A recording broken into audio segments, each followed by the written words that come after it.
కూటమి పాలనలో అడ్డు అదుపు లేకుండా పేకాట అడ్డన్లు నడుస్తున్నాయి. నిన్నటి నుంచి Mango Bay culture and recreation క్లబ్లోని పోలీసులున్నారు. నిన్న సాయంత్రం ఏలూరు జిల్లా ఆగిరిపల్లి మండలం Simhadri Apparaopeta Mango Bay recreation క్లబ్పై పోలీసులు మెరుపుదాడులు చేశారు. రిక్రియేషన్ క్లబ్లో పేకాట ఆడుతున్నట్లు సమాచారం రావడంతో పోలీసులు సోదాలు చేశారు. దాదాపు 200 మంది పేకాట రాయుళ్లను గుర్తించారు. 34 లక్షల నగదు, 120 కార్లు, 50 బైక్లు గుర్తించారు. ఎక్కువ మంది అధికార పార్టీకి చెందినవారే కావడంతో వివరాలను గోప్యంగా ఉంచుతున్నారు పోలీసులు. ఏలూరు జిల్లాలో పేకాట ఆడేందుకు తెలంగాణ నుంచి కూడా వస్తున్నారు. రాత్రి గుట్టుచప్పుడు కాకుండా కొందరిని పంపించినట్లు సమాచారం. పంపించిన వారంతా అధికార పార్టీకి చెందినవారని తెలుస్తోంది. పేకాట డెన్ పరిసరాల్లోకి మీడియా రాకుండా ఆంక్షలు పెట్టారు పోలీసులు. పూర్తి సమాచారాన్ని మా ప్రతినిధి అశోక్ అందిస్తారు. అశోక్,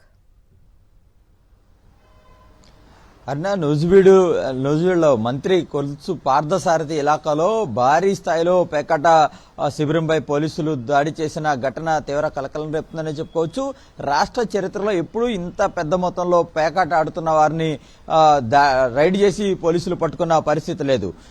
నిన్న సాయంత్రం నుంచి కూడా పోలీసులు ఈ ఏదైతే మ్యాంగో బే రిక్రియేషన్ క్లబ్ లోనే ఉన్నారు. కేవలం రిక్రియేషన్ క్లబ్ కు సంబంధించి పర్మిషన్స్ తీసుకుని మేము ఇక్కడ పేకాట కూడా నిర్వహించుకోవచ్చు అని చెప్పి ఆ క్లబ్ నిర్వాహకులు ప్రచారం చేసుకున్నారు. ఈ క్రమంలోనే టీడీపీ పార్టీకి సంబంధించిన నాయకులు కావచ్చు, లేదంటే తెలంగాణ ప్రాంతానికి సంబంధించిన అనేక ప్రాంతాల నుంచి కూడా పెద్ద ఎత్తున ఇక్కడికి వచ్చి పేకాట ఆడుతున్న పరిస్థితి కనబడుతుంది. రోజుకి దాదాపుగా 20 నుంచి 40 లక్షల వరకు కూడా ఇక్కడ పేకాటలు నిర్వహిస్తున్న పరిస్థితి కనబడుతోంది. అయితే నిన్న పోలీసులు దాడి చేసిన తర్వాత సుమారు 200 మందికి పైగా అక్కడ పేకాట ఆడుతున్నట్టుగా కూడా గుర్తించారు. వారి దగ్గర నుంచి దాదాపుగా 34 లక్షల రూపాయలు వారి దగ్గర ఉన్నట్టుగా కూడా గుర్తించారు. మన విజువల్స్ లో కూడా చూస్తుంటే కనుక చాలా స్పష్టంగా ఒక 120కి పైగా కార్లు, 50కి పైగా బైకులు కూడా అక్కడ ఉన్నాయి. నిన్న సాయంత్రం నుంచి కూడా వారందరినీ అక్కడే ఉంచి వారి దగ్గర ఉన్న అన్ని వివరాలను కూడా పోలీసులు తీసుకుంటున్న పరిస్థితి కనబడుతుంది. అయితే ఎక్కువ మంది ఈ పేకాట ఆడుతున్న వారిలో అధికార పార్టీకి సంబంధించిన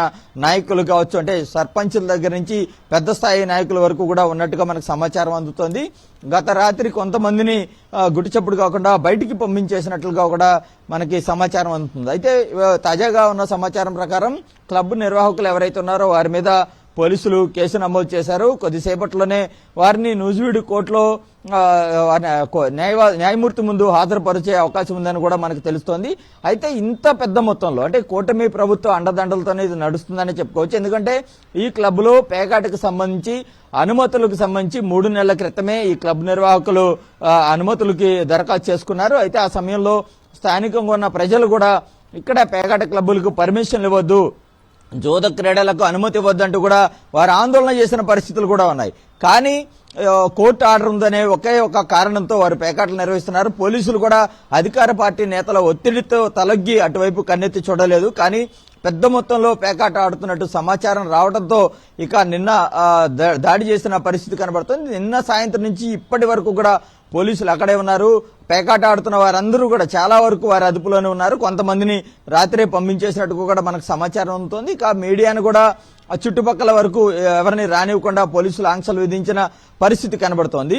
ఆ టీడీపీ నేతలు కనుసన్నల్లోనే ఏ స్థాయిలో పేకాట నడుస్తుందని చెప్పడానికి ఈ ఘటనే చాలా ఉదాహరణ అని చెప్పుకోవచ్చు. ఇప్పటికే అనేక ప్రాంతాల్లో తరచుగా పేకాట శిబిరాల మీద పోలీసులు దాడులు చేస్తున్నారు. మేము పేకాటను నియంత్రిస్తాం, గ్యాంబ్లింగ్ ని నియంత్రిస్తామని ప్రభుత్వం చెప్తోంది. కానీ క్షేత్రస్థాయిలో ఎక్కడ చూసినా సరే చిన్న పల్లెటూరు దగ్గర నుంచి పెద్ద పట్టణం వరకు కూడా ఆంధ్ర రాష్ట్ర వ్యాప్తంగా ఉన్న ప్రతి చోట కూడా ప్రతి జిల్లాలో కూడా పేకాట విచ్చలవిడిగా కొనసాగుతున్న పరిస్థితి కనబడుతోంది.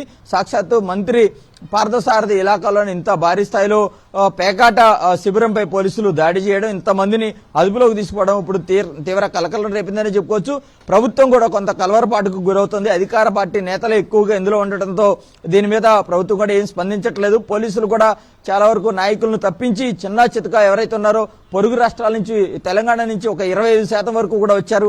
వారిని కూడా ఈ కేసులో ఇరికించే ప్రయత్నం అయితే చేస్తున్నారు. వారిని మాత్రమే వారి పేర్లు వెల్లడించి కోర్టులో ప్రవేశపెట్టే పరిస్థితులు కూడా మనకు కనబడుతున్నాయి. ముఖ్యంగా అధికార పార్టీ నేతల ఒత్తిడి చాలా స్పష్టంగా పోలీసుల మీద కనిపిస్తుందనే చెప్పుకోవచ్చు. అశోక్, అసలు దీని వెనక ఎవరున్నారు? ఎందుకంటే కొంతమందిని గుట్టు చప్పుడు కాకుండా తెలంగాణ పంపించేసినట్లుగా తెలుస్తోంది. పట్టుబడే వారిలో చాలా మంది పేర్లు గోప్యంగా ఉంచారని తెలుస్తోంది. ఎందుకు పోలీసులు ఈ మౌనాన్ని పాటిస్తున్నారు? గోప్యంగా ఉంచాల్సిన అవసరం ఏమొచ్చింది? అంటే పూర్తిగా ఇది అధికార పార్టీ నేతల కనుసన్నల్లో సాగే జోద క్రీడ కాబట్టి పోలీసులు నోరు మెదపలేని పరిస్థితిలో ఉన్నారని చెప్పుకోవచ్చు.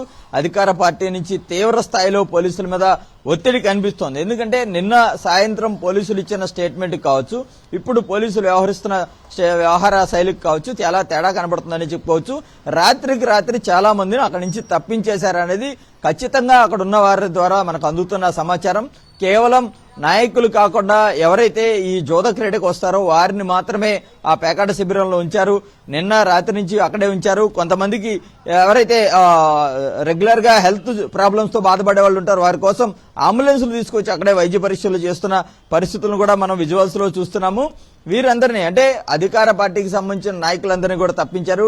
ఇటు నూజివీడు కావచ్చు, అటు తిరువూరు కావచ్చు, ఈ 2 నియోజకవర్గాలకు సంబంధించి సర్పంచ్ స్థాయి నుంచి పెద్ద స్థాయి వరకు కూడా నాయకులు ఉన్నారనేది చాలా స్పష్టమైన సమాచారం పోలీసుల వద్ద ఉంది. వారి పేర్లు వెల్లడించేందుకు పోలీసులు కూడా వెనకడుగేస్తున్న పరిస్థితి కనబడుతోంది. ఎందుకంటే ఓవైపు అధికార పార్టీకి సంబంధించిన నాయకులే ఉండడం, అలాగే మంత్రి పార్థసారథి నియోజకవర్గం కావడంతో అటు ప్రభుత్వం నుంచి కావచ్చు, ఇటు టీడీపీ నేతల నుంచి కూడా తీవ్ర స్థాయిలో పోలీసుల మీద ఒత్తిడి ఉంది. 3 నెలలుగా ఇక్కడ కోర్టు అనుమతి ఉంది అనే ఒకే ఒక కారణంతో ఆ క్లబ్ లో భారీ స్థాయిలో పేకాట జరుగుతున్నప్పటికీ కూడా పోలీసులు అటువైపుగా కన్నెత్తి చూడలేదనడానికి ఇదే ఒక ప్రత్యక్ష నిదర్శనం. Right Ashok, thanks for the updates.